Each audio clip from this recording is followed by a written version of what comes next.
بسم اللہ الرحمن الرحیم۔ کتاب الادب۔ ان ابن عمر رضی اللہ عنہما ان رسول اللہ صلی اللہ علیہ وسلم مر على رجل من الانصار وهو يعظ اخاه في الحياء فقال رسول اللہ صلی اللہ علیہ وسلم دعه فإن الحياء من الایمان، متفق علیہ۔ ریاض الصالحین کا یہ حصہ کتاب الادب، یہ کتاب ہے ادب کے بیان میں۔ ھذا کتاب فی بیان الادب، یہ عبارت اس میں محذوف ہے۔ باب الحیا، حیا کا باب اور اس کی فضیلت اور برانگیختہ کرنا، اس کے آمادہ ہونے پر، اس کے حیا کے اختیار کرنے پر،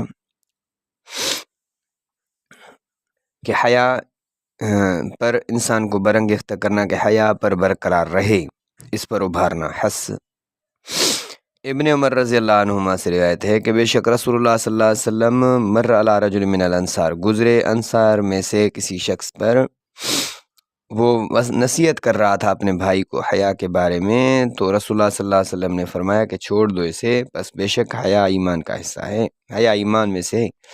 وہ نصیحت کر رہا تھا کہ حیا وغیرہ کیا ہے، چھوڑ دو، ہر وقت شرمیلے رہتے ہو۔ تو حضور نے فرمایا دعہو، نہیں، اس کو شرمیلا رہنے دو، حیا والا رہنے دو، حیا ایمان ہے۔ اب یہاں جو عبارت میں ہے عن ابن عمر رضی اللہ عنہما، تو عنہما تثنیہ کا صیغہ ہے جو دو پر اس کا مرجع ہے، دو سے مراد ابن عمر بھی اور عمر بھی، حضرت عمر بھی۔ ابن عمر حضرت عبداللہ ہے، نام ہے عبداللہ، اور عمر حضرت عمر رضی اللہ عنہ، حضرت عمر اور اس کے بیٹے حضرت عبداللہ، دونوں سے یہی روایت ہے رسول اللہ صلی اللہ علیہ وسلم کی، کہ حیا و شرم ایمان کا حصہ ہے۔ رسول اللہ صلی اللہ علیہ وسلم کی آگے حدیث، عن عمران ابن حسین رضی اللہ عنہما قال قال رسول اللہ صلی اللہ علیہ وسلم الحیاء لا یاتی الا بخیر، متفق علیہ۔ حضرت عمران بن حسین رضی اللہ عنہما سے روایت ہے کہ فرمایا رسول اللہ صلی اللہ علیہ وسلم نے، حیا ساری ہی خیر ہے، حیا خیر ہی لاتی ہے، نہیں لاتی حیا مگر خیر، مانا حیا خیر ہی لاتی ہے۔ متفق علیہ کا مطلب کیا ہے کہ اس میں یہ حدیث بخاری اور مسلم میں ہے، اور متفقن تا کے شد کے ساتھ، متفقن نہیں ہوگا، قاف کی شد پر شد نہیں ہوگی بلکہ تا کی شد، متفقن علیہ، کہ حیا خیر ہی لاتی ہے، حیا میں خیر ہی ہے۔ وفی روایت لمسلم الحیاء خیر کلہ او قال الحیاء کلہ خیر۔ مسلم کی روایت میں اب یہ الفاظ کا فرق ہے، معنی اور مطلب صحیح ہے، کہ حیا تمام حیا خیر ہے تمام کا سارے کا سارا، یا حیا سارے کا سارا خیر ہے۔ اب کلہ کا لفظ خیر سے پہلے یا بعد میں، صرف الفاظ کا فرق ہے کہ اس طرح روایت ہے یا اس طرح، باقی مطلب وہی سیم ہے۔ یہاں بھی انہما کا ضمیر حضرت عمران اور حضرت حسین دونوں کی طرف راجع ہے، اس لیے انہما کہا۔ تو آگے جو حدیث ہے، ان ابی ہریرہ رضی اللہ عنہ ان رسول اللہ صلی اللہ علیہ وسلم قال الایمان بضع وسبعون او بضع وستون شعبۃ فافضلها قول لا الہ الا اللہ وادناها اماطۃ الاذى عن الطریق والحیاء شعبۃ من الایمان، متفق علیہ۔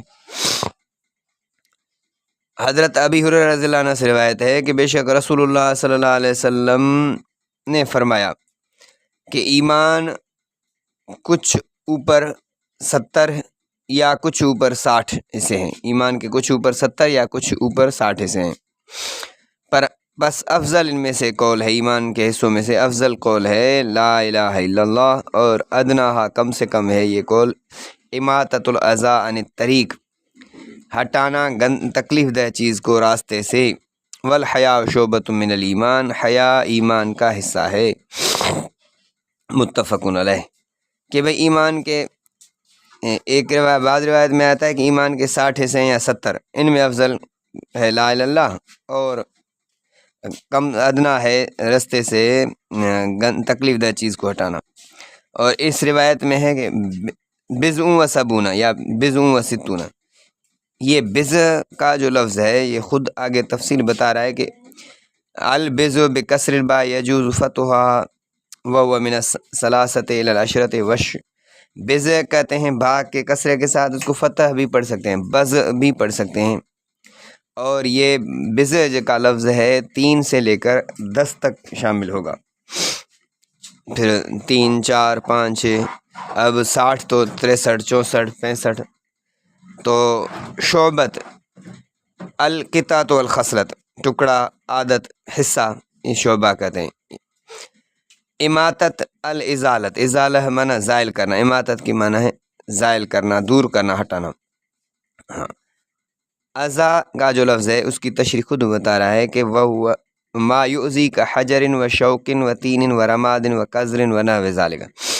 ازا کہتے ہیں جو چیز تکلیف دے، ایذا دے، جیسے پتھر ہے، کانٹا ہے، اور مٹی ہے، راکھ ہے، قذر گندگی ہے، ونحو ذالک اس جیسی، اسی طرح کی جو بھی چیزیں ہیں وہ ازا میں شامل ہیں، کہ راستے سے تکلیف دہ چیز کو ہٹانا یہ بھی کم سے کم ایمان کی علامت ہے، یہ کم سے کم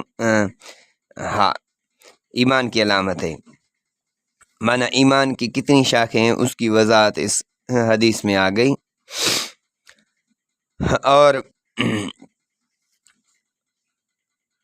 آگے حدیث ہے، ان ابی سعید الخدری رضی اللہ عنہ قال کان رسول اللہ صلی اللہ علیہ وسلم اشد حیاء من الازراء فی خدرها واذا رأى شيئا يكره عرفناه في وجهه، متفق علیہ۔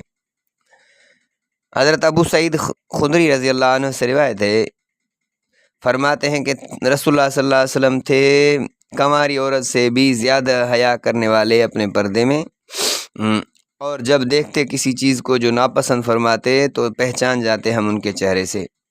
معنی حضور صلی اللہ علیہ وسلم کنواری لڑکی سے بھی زیادہ حیا کرنے والے تھے، اور جو چیز حضور صلی اللہ علیہ وسلم کو پسند آتی تو ہم ان کو چہرے سے ہی سمجھ جاتے کہ ان کا چہرہ متغیر ہو گیا، بنا یہ رسول اللہ صلی اللہ علیہ وسلم کی حیا کی وجہ سے کبھی کبھی نہ بھی کہتے۔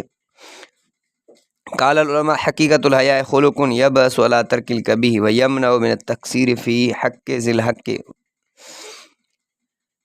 علماء یہ فرماتے ہیں کہ حیا کی حقیقت ایسے اخلاق جو کبھی چیز کے چھوڑنے پر آمادہ کرے اور حقدار کے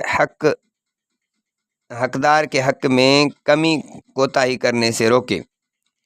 معنی حیا کہتے ہیں کہ کبھی چیزوں کو چھوڑنے اور حق والے کو حق اپنا دینے، حق والے کے حق میں کمی نہ کرے، اس کو کم دے، یہ درست من حق والے کو پورا حق دینا اور کبھی چیز کو چھوڑنا، حیا کی حقیقت یہی ہے۔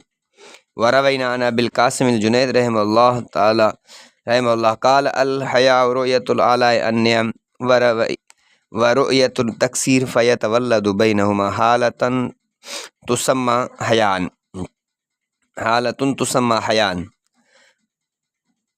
ابو القاسم جنید سے ہم نے روایت کی کہ وہ فرماتے ہیں کہ حیا دیکھنا بہتر چیز کو یعنی نعمتوں کو، اور دیکھنا کمی کوتاہی کو، پھر جو پیدا ہو ان دونوں کے درمیان حالت اسے حیا کہتے ہیں۔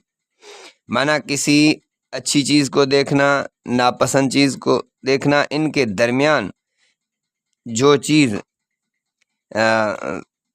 پیدا ہو اس حالت کو حیا کہتے ہیں۔ تو بھائی یہ باب یہاں تک پورا ہوا، اور ہمیں یہ حدیث، اس حدیث سے بھی سمجھ میں آیا کہ حضور صلی اللہ علیہ وسلم بڑے حیادار تھے۔ کنواری عورت لڑکی حیادار ہوتی ہے، رسول اللہ صلی اللہ علیہ وسلم اس سے بھی زیادہ تھے۔